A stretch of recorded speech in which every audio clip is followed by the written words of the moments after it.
आज इस कोटा की धरती पे जो पूरे देश में अखिल भारतीय वाल्मीकि महासभा को पहुंचाने वाले, एक एक जिले को जोड़ने वाले परम पूज्य हमारे डॉक्टर जे.एस. विश्वनाथ साहब और उनकी आदरणीय पत्नी शांता विश्वनाथ साहब जी को मैं नमन करता हूं।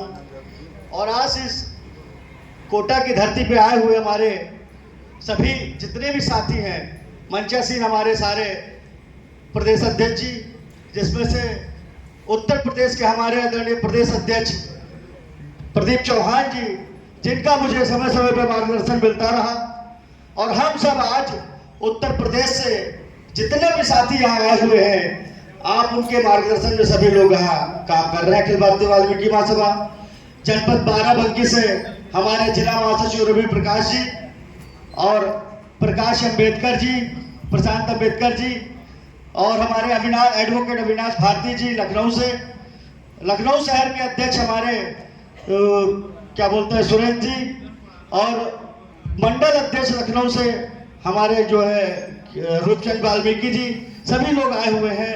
मैं इनका तहे दिल से इस कोटा की धरती पे स्वागत अभिनंदन करता हूं और आदरणीय राष्ट्रीय अध्यक्ष जी का आभार प्रकट करता हूं कि आज इस कोटा की धरती पे हम लोगों को बुलाने का काम किया। साथियों, समस्याएं जैसा कि सभी लोग बताते चले आए हैं, भी कल से मैं समस्याएं सुन रहा हूं कि उत्तर प्रदेश में क्या समस्याएं हैं, तेलंगाना में क्या समस्याएं हैं, महाराष्ट्र में क्या समस्याएं हैं, उत्तर प्रदेश में क्या समस्याएं हैं। समस्याओं का तो अंबार हमारा लगा हुआ है, लेकिन हम इस समस्या से निजात कैसे पाएं, हमें बात अब इसकी करनी है। समस्याएं तो हम बचपन से देखते आ रहे हैं, अब आने वाली पीढ़ी जो है अब वो समस्या से ना जूझे, हमारे आने वाली नस्ल समस्या से ना जूझे, इस पे हमको काम करने की जरूरत है।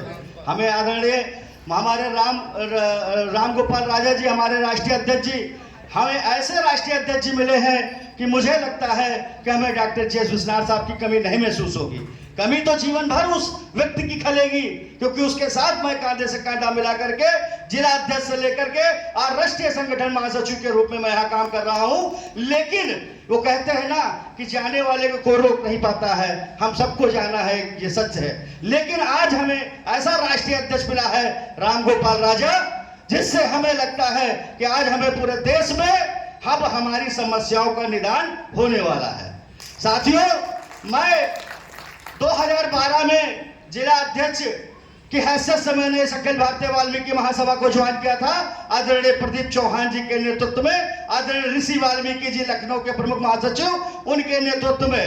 और आज मैं तब से निरंतर मैं काम करता आया हूं।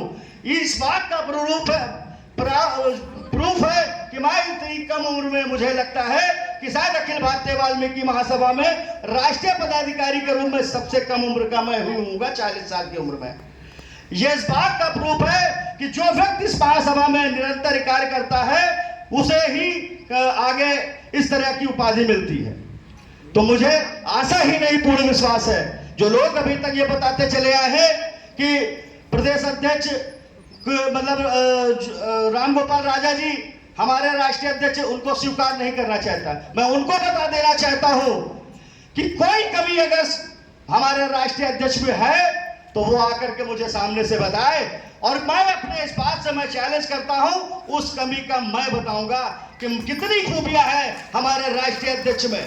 मैं बताने का काम करूंगा, क्योंकि मेरी उम्र जरूर कम है, लेकिन आप सबके आशीर्वाद से और हमारे राष्ट्रीय अध्यक्ष जी की कृपा दृष्टि से, मार्गदर्शन से इतना परिपक्व हो चुका हूं कि मैं उसके सवालों का जवाब देने के लिए तैयार हूं। साथियों, अभी बात चल रही थी कल से कि सफाई कर्मचारी व्यवस्था सबसे बड़ा कोण था।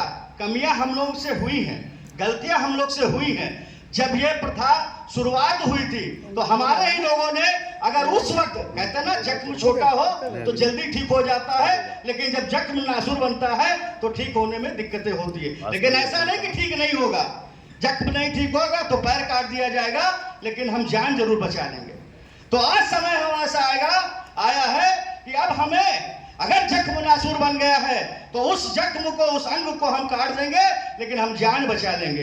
तो साथियों, ऐसा मेरा मानना है कि अगर आज अखिल भारतीय वाल्मीकि महासभा इस कोटा की धरती से एक संकल्प ले कि हमें ठेकेदारी प्रथा को हटाना है, जिस तरीके से 2 अप्रैल को भारत बंद किया था, उस तरीके से एक सुर में एक आवाज में अखिल भारतीय वाल्मीकि महासभा के झंडे और डंडे के नीचे में संयुक्त रूप से जितने भी संगठन है आकर के समायोजित हो जाए, और उसके बाद हम इस देश के चाहे वो कोई भी सरकार हो, हम उसकी चूर से चूर हिला देंगे। हमें अपना हक अधिकार लेना है, चाहे जैसे भी हमको लेना है, चाहे जिस तरीके से लेना हो, चाहे वो दिल्ली का जंतर मंतर हो, चाहे वो राजस्थान की कोटा की धरती हो, जयपुर हो।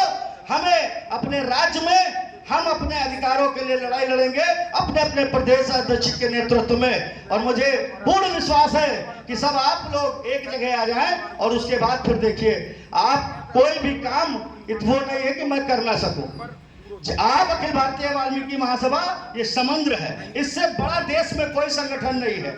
और मैं बता रहा हूं कि जिस तरीके से अभी आपने देखा होगा कि अभी वक्फ बोर्ड बिल पास हुआ है, अगर हम लोग इस तरीके से हम अपना बिल ये पास कराना चाहें, अभी सफाई कर्मचारी आयोग हमारा, अभी हमारी वो अंजना पवार मैडम बैठी थी, कल बैठी थी, हम उनके माध्यम से हम पटल पे ये रिपोर्ट लगाया जाए, हम अपने समाज।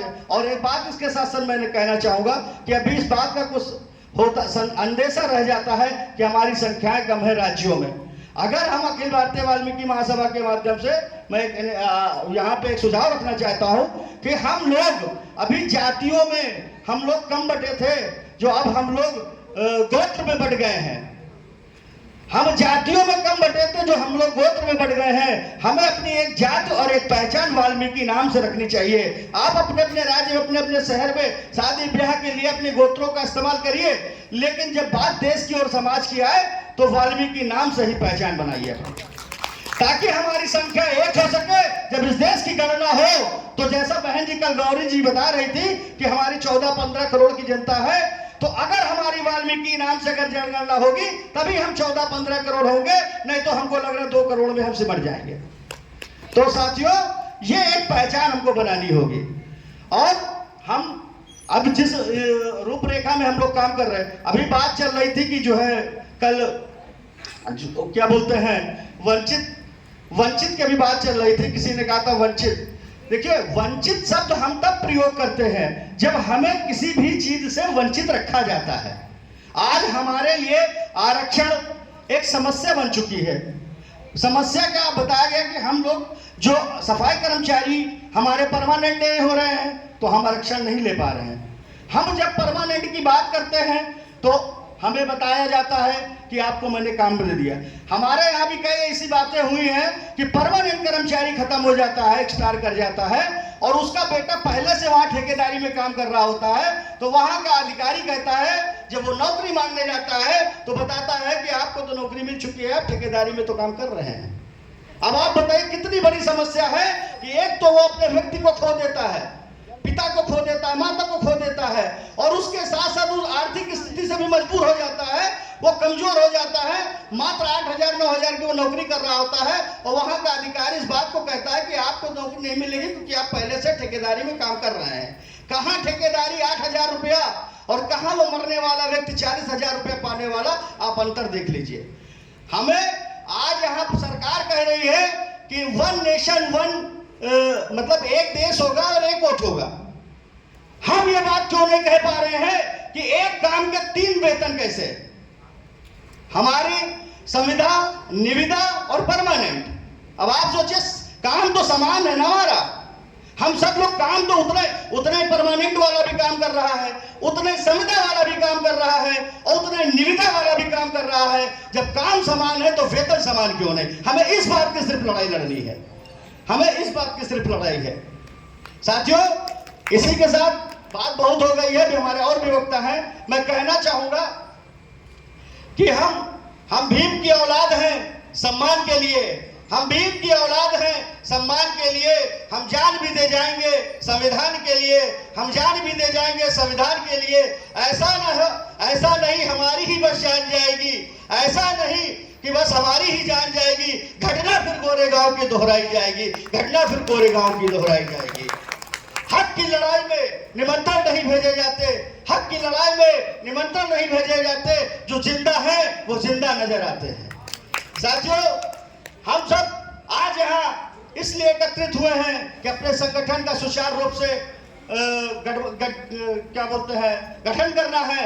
और मैं आदरणीय परम आदरणीय अध्यक्ष जी से मैं ये कहना चाहूंगा कि जो उत्तर प्रदेश के माननीय अध्यक्ष जी और हम सब उत्तर प्रदेश की धरती जो भारत में कहते हैं कि अगर भारत की सरकार बननी है तो उत्तर प्रदेश ही रास्ता उसका होता है। आज मैं बता रहा हूं अखिल भारतीय वाल्मीकि महासभा में उत्तर प्रदेश की जमीन आपके साथ है और हर तरीके से तन मन धन से आपके साथ है। आदरणीय परम आदरणीय हमारे रामगोपाल राजा जी को बहुत बहुत आभार, बहुत बहुत धन्यवाद। जय भीम, जय वाल्मीकि समाज।